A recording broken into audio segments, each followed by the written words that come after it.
Olá, boa noite. O Canção Nova Notícias começa com os seguintes destaques. Papa dá continuidade à catequese sobre documentos do Concílio Vaticano II e reflete o ano litúrgico. O pontífice destacou que a missa dominical exige participação ativa da comunidade e não pode ser reduzida a uma experiência virtual ou passiva. CNBB envia mensagem de solidariedade ao povo que sofre com o terremoto na Colômbia. Católicos em Dublin. Grupo oferece ajuda religiosa a brasileiros na Irlanda. Em Minas Gerais, uma corrida contra o tempo para salvar uma vida. Motociclistas abrem caminho no trânsito para que jovens sofrendo infarto chegassem a tempo no hospital. Eleições 2026. A exclusão de conteúdos pode limitar o acesso a informações dos candidatos. Espetáculo da natureza. O eclipse solar visto em sua totalidade na Espanha. E a terceira reportagem da série especial Europa, Memória e Sentido vai contar a história do último imperador da Áustria. O Canção Nova Notícias está só começando.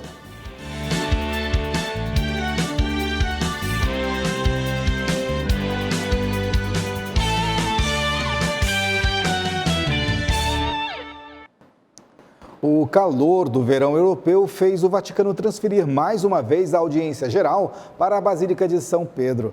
No encontro com os fiéis, o Papa Leão XIV continuou a série de catequeses sobre o Vaticano II e hoje refletiu sobre a importância do ano litúrgico para a vida da Igreja. Na catequese de hoje, o Papa Leão XIV abordou o ano litúrgico como atualização viva da salvação e deixou claro que a missa dominical exige presença e participação ativa dos fiéis e não pode ser reduzida a uma experiência virtual ou passiva. O pontífice refletiu sobre o capítulo da Sacrosanctum Concilium, dedicado ao ano litúrgico e a sua importância na vida da Igreja.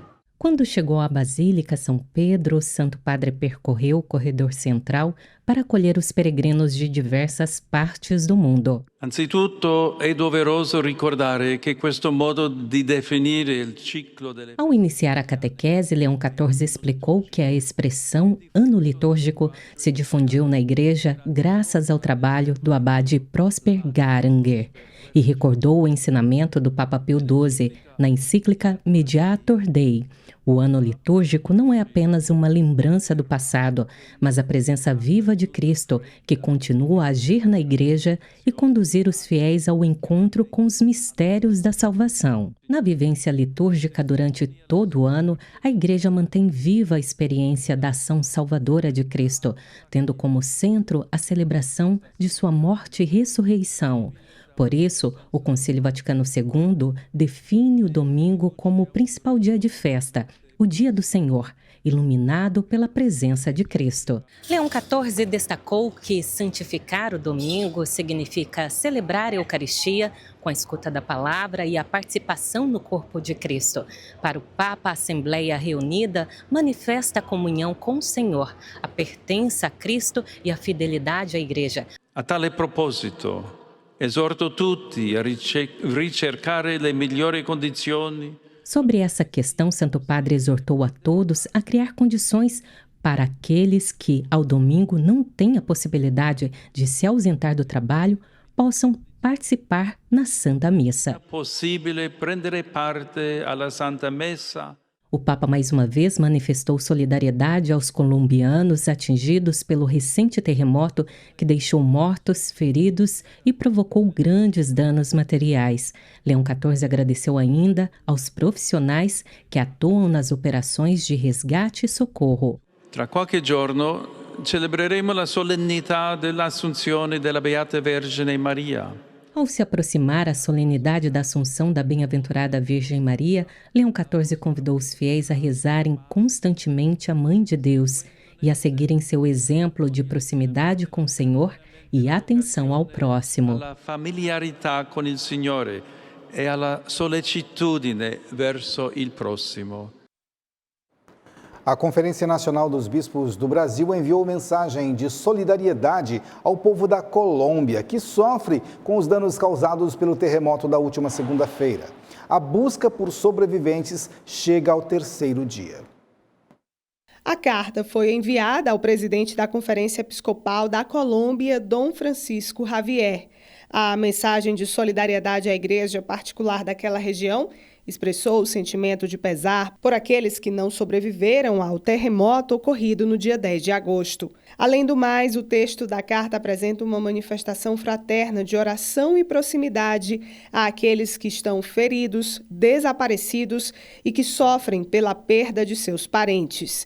No documento, a CNBB também manifesta solidariedade e comunhão com os bispos das regiões eclesiásticas atingidas pelo desastre natural. A conferência reforça ainda o apelo da igreja local por generosidade e solidariedade. O objetivo é mobilizar ações que contribuam para o resgate e assistência às famílias que precisam de ajuda. Iniciado em 2009, o grupo Católicos em Dublin oferece assistência religiosa aos brasileiros na Irlanda, principalmente aos jovens em intercâmbio. Hoje, cerca de 70 mil brasileiros vivem oficialmente no país e o trabalho de evangelização tem despertado vocações. Frei Severino Pinheiro é frade capuchinho e há 7 anos serve na igreja de Santa Maria dos Anjos, em Dublin. Ele atua na Pastoral dos Brasileiros, onde muitos já têm uma caminhada na igreja e outros em seu primeiro contato com a fé. Tem a permissão da Arquidiocese de Dublin, reconhecendo que somos uma capelania, para ajudar todos os brasileiros que moram na Arquidiocese nesse processo. Em 2009, quando chegou à capital irlandesa, Leiriane e a irmã foram as primeiras a dar início aos trabalhos da comunidade. Não tinha microfone, era um órgão bem antigo, com o irlandês que tocava. E eu lembro que a nossa missa que tinha 5 pessoas em também. Teve grupo de oração e eu pedi depois da missa que não apareceu ninguém. Sheila vive há 9 anos em Dublin. A existência da capelania foi essencial para a escolha de sair do Brasil. Hoje é uma das lideranças da comunidade. A possibilidade de você poder viver a sua fé na sua língua, ajuda muito nessa questão de perseverança, você estando em outro país, Então, ela já me ajudou desde a minha decisão de sair do Brasil. Paulo é outro brasileiro que foi para a Irlanda aprender a língua inglesa. Em contato com a comunidade brasileira em Dublin, descobriu sua vocação.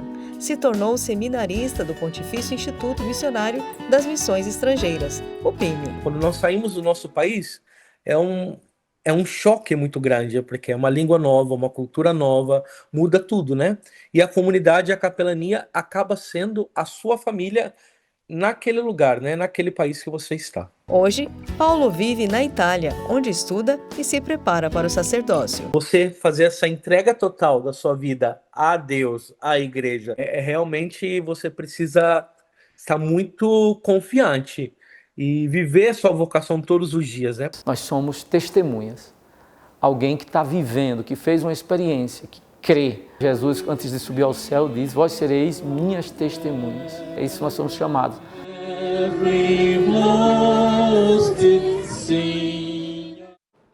A Catedral de Lorena, no interior paulista, se prepara para celebrar o fim de semana com a sua padroeira, Nossa Senhora da Piedade. Emerson Tersigni participa ao vivo, direto da Igreja Mãe da Diocese, com mais informações. Boa noite, Emerson.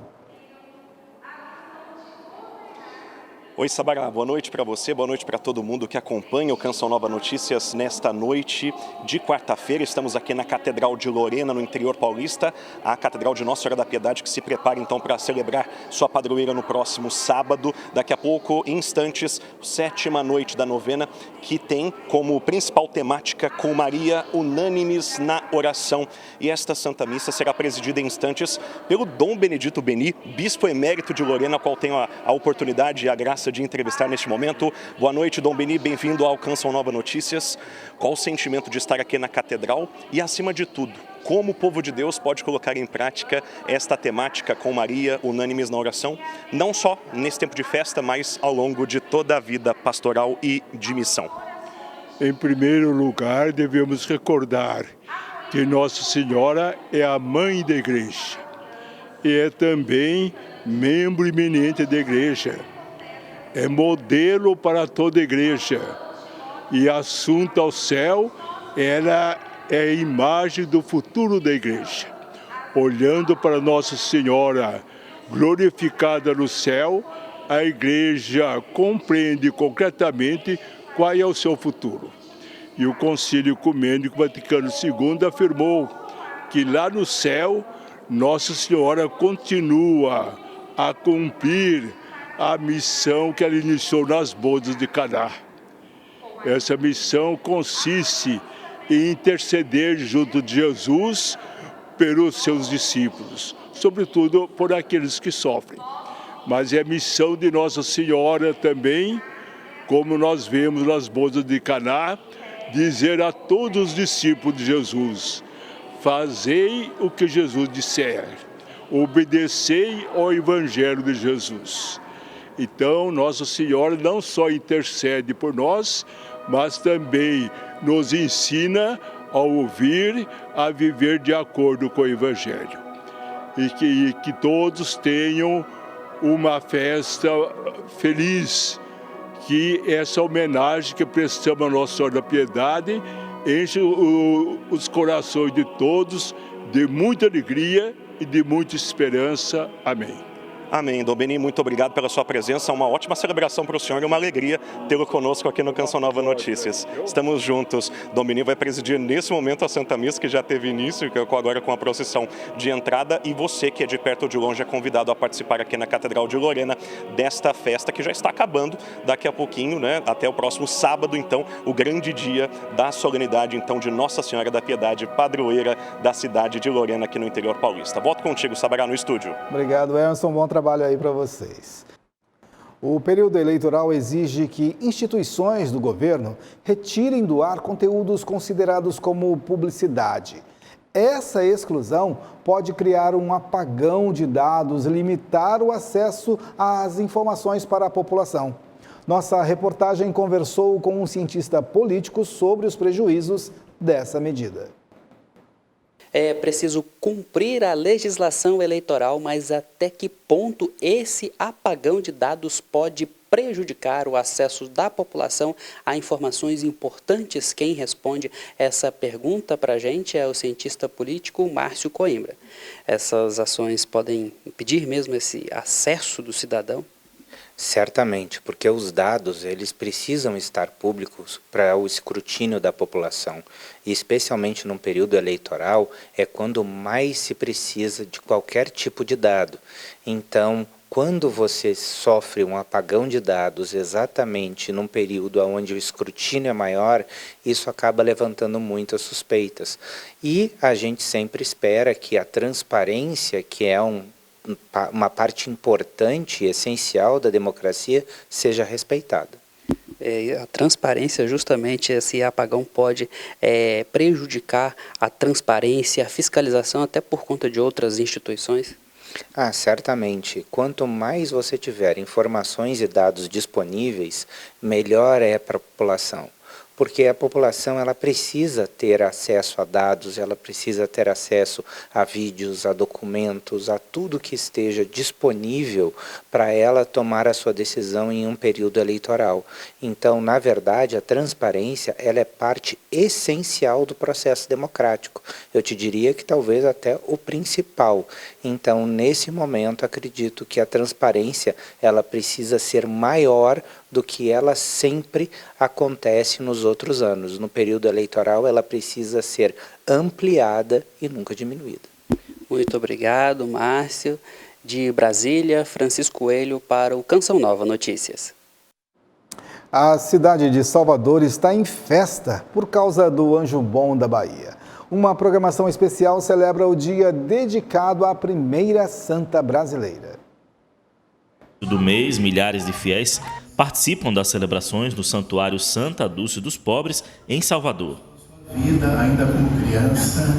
Ao longo da semana, a programação contou com carreata, santo pedal e a caminhada das amigas de Dulce.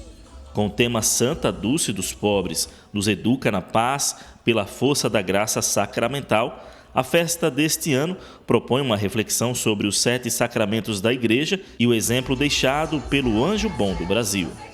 A trezena foi um tempo de graça, onde nós pudemos aprofundar ainda mais na vida, no carisma, na espiritualidade e no legado de Santa Dulce.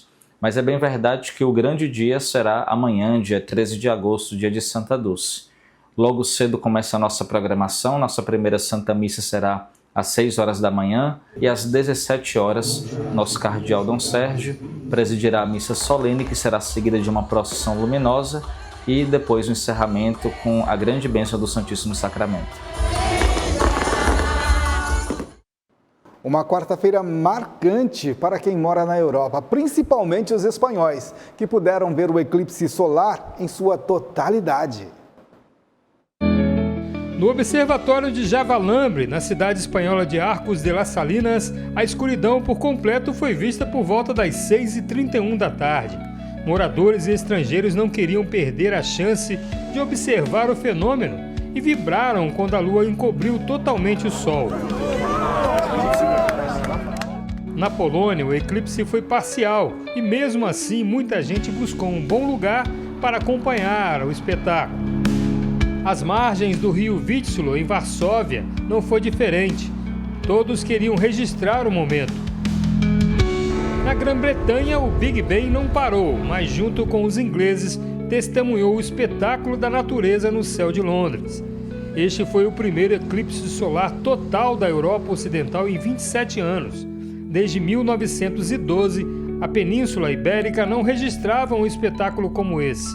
15 milhões de pessoas estavam em áreas onde era possível acompanhar o eclipse total.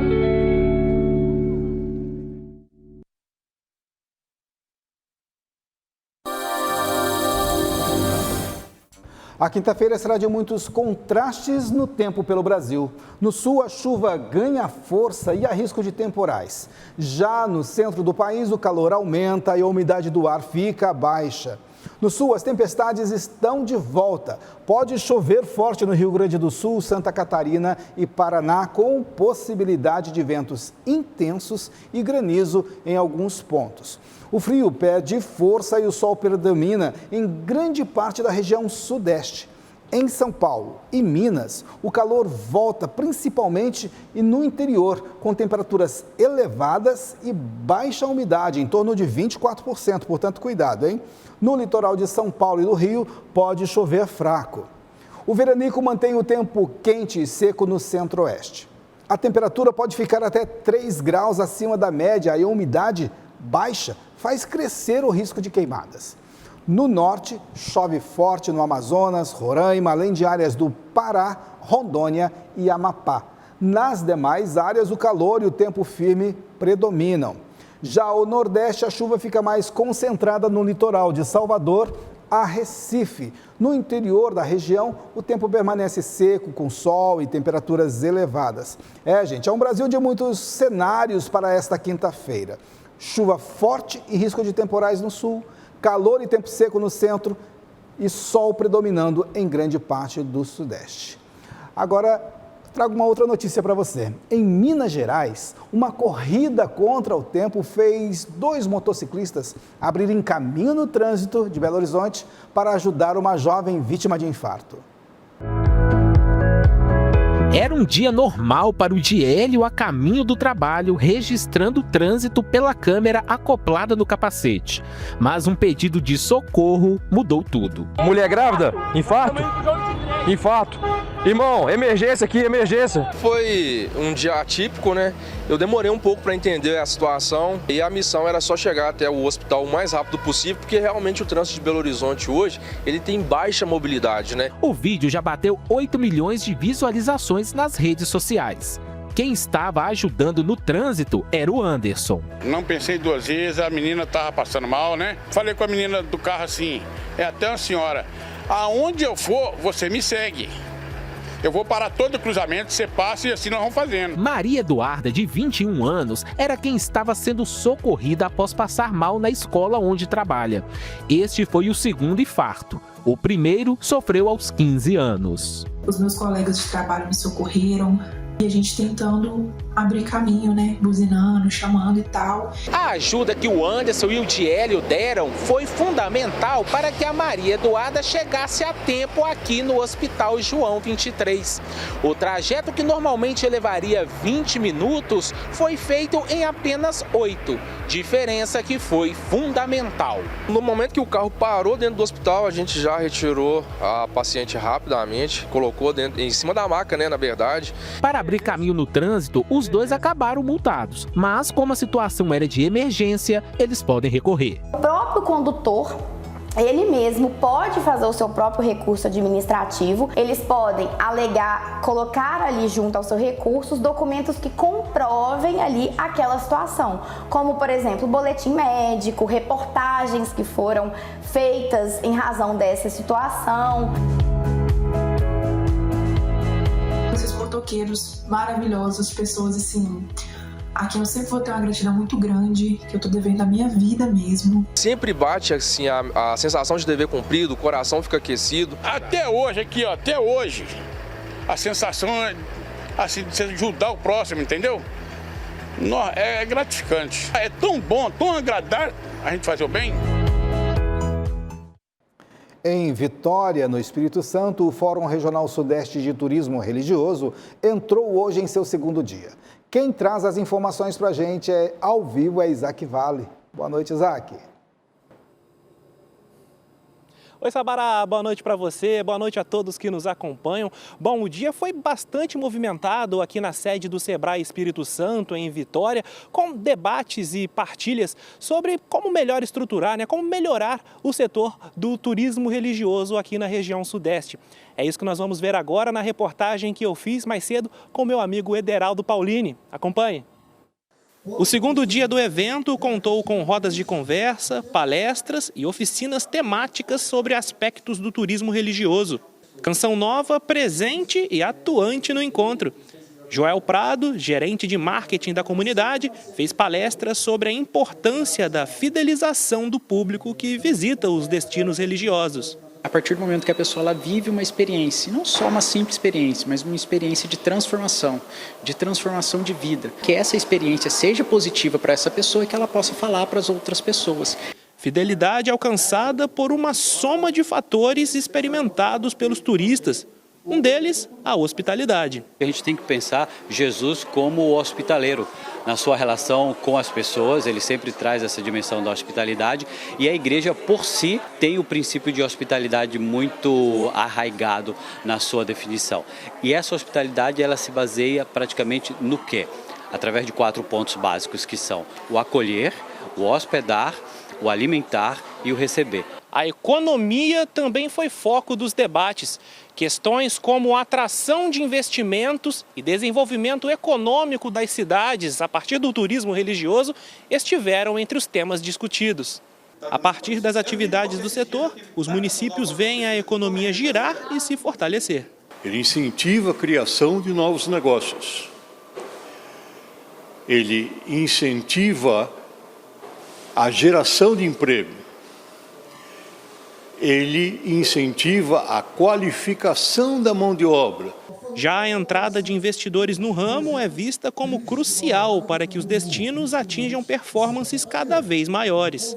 É importante, imagina, um intercâmbio de tecnologias voltadas para o turismo, fundos internacionais que queiram também investir na qualificação dos espaços, trazendo de fato uma melhor experiência para aquele visitante, para que a sua jornada seja completa e diferenciada.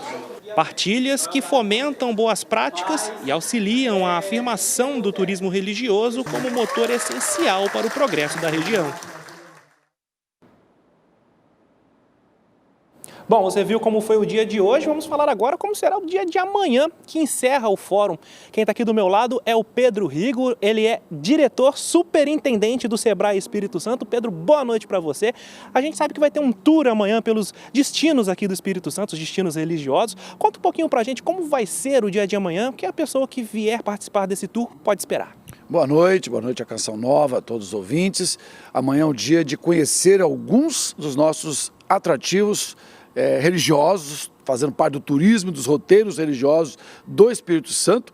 Amanhã começa com o Convento da Penha, que está bem atrás de nós aqui, né? Quem vai participar do Fórum amanhã, quem estiver aqui conosco amanhã, vai visitar e conhecer o nosso Convento da Penha e também irá conhecer o roteiro dos Missões Jesuítas, que são 5 equipamentos religiosos que estão nesse roteiro, começando na Serra, a Igreja de Reis Magos, depois nosso Palácio Anchieta, a Igreja de Araçatiba, em Viana, a Igreja de Nossa Senhora da Conceição, em Guarapari, e finalizando em Anchieta, com o Santuário Nacional de São José de Anchieta. Então, esse é o cardápio, né? É o convite amanhã para os nossos visitantes do nosso seminário. Pedro, e qual que é o maior legado que vocês esperam deixar com a realização desse fórum, não só aqui para o turismo do Espírito Santo, mas também de toda a região sudeste? Olha, o entendimento e a clareza que esse fórum está trazendo para nós, para entender essa conexão do turismo com a fé, com a espiritualidade. Então, na verdade, o turismo religioso é um convite para que todos possam viver experiências da sua fé, da religiosidade e aproveitando para fazer lazer, para fazer turismo, aproveitar da melhor gastronomia. Esse é o legado que a gente quer deixar com esse debate aqui do Fórum. Pedro, muito obrigado pela sua participação conosco aqui no Canção Nova Notícias. Sabará, e a gente segue por aqui acompanhando todos, né, os movimentos, as movimentações desse fórum que se encerra amanhã. A gente vai estar nesse tour e amanhã a gente conta como é que foi. Voltamos ao estúdio. Ok, obrigado, Isaac. Até amanhã. Na série Europa, Memória e Sentido, a história do último imperador da Áustria. Exilado na Ilha da Madeira, em Portugal, nós vamos conhecer o beato Carlos I. No subsolo da Igreja dos Capuchinhos, em Viena, repousam séculos de história da dinastia Habsburgo. Imperadores, imperatrizes e arquiduques que moldaram o destino da Europa encontram-se aqui sepultados. Entre eles, a imperatriz Zita de Bourbon-Parma, esposa do último imperador austro-húngaro Carlos I. Uma história que acompanha o fim de um império e o nascimento de um testemunho de santidade.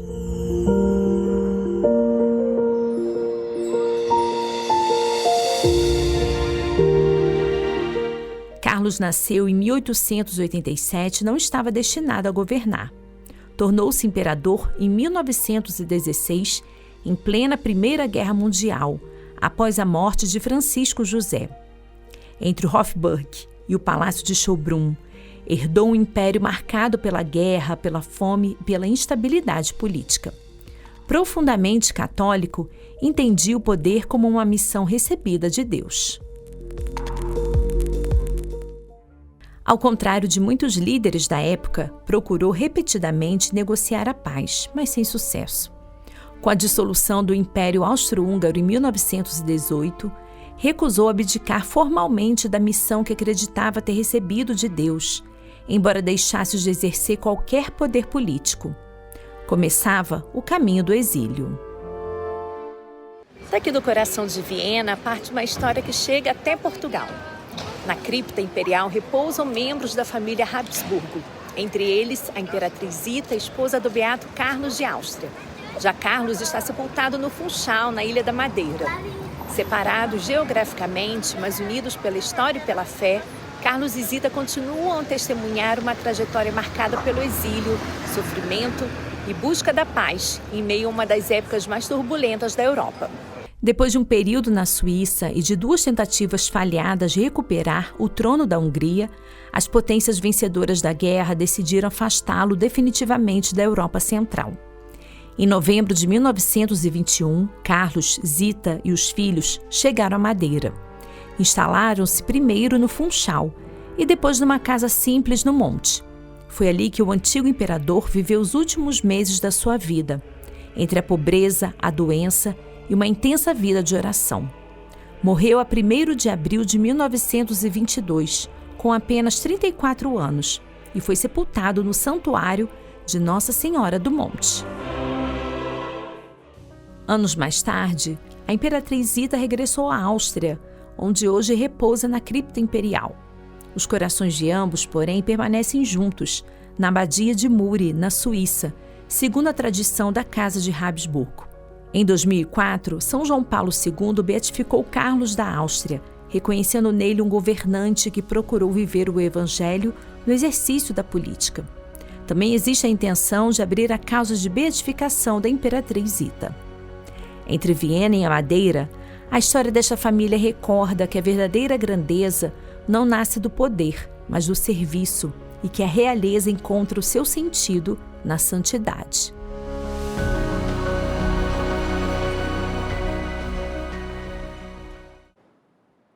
Na reportagem de amanhã, Graciele Reis percorre os lugares que marcaram a vida do fundador da logoterapia, Viktor Frankl, que afirmava: a principal necessidade do ser humano é o sentido para viver.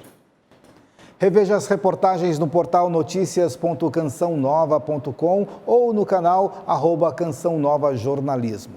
Viva bem sua vocação, seja no trabalho, na vida sacerdotal, religiosa ou comunitária. Que Deus tenha um chamado específico para você. Eu fico por aqui. Amanhã, Fernanda Ribeiro está de volta. Tenha uma santa noite.